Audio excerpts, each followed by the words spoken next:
नामदेवाची पाहुन भक्ती, फिरविले मंदिर नागनाथानी. ऐसा भोळा शंकर पावला नामदेवाला, नामदेवाला. औंढ्याच्या नागनाथा दर्शन दे मला.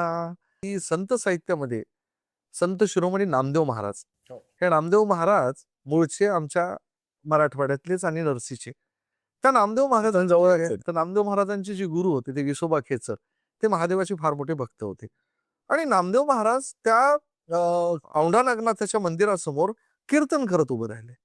आणि कीर्तन करत उभे राहिले तर तिथं तथाकथित लोकांनी काय असेल माहित नाही, ते म्हणजे इथं समोर कीर्तन करायचं नाही, तुम्ही मंदिराच्या मागच्या बाजूला जाऊन कीर्तन करा. तर त्या नामदेव महाराजांची भक्ती एवढी होती की त्यांच्या कीर्तनाच्या जोरावर औंढा नागनाथाचं मंदिराचं द्वार फिरलेलं आहे. ते ज्योतिर्लिंग पश्चिमेला तोंड करून आहे. हे असं ती ती पौराणिक कथा असावी. पण त्याचा उल्लेख या गाण्यात होता, जे मला लहानपणी ऐकलं. कवळा कवळा बेल फुल वाहीन तुला, वाहीन तुला. औंढ्याच्या नागनाथा दर्शन दे मला.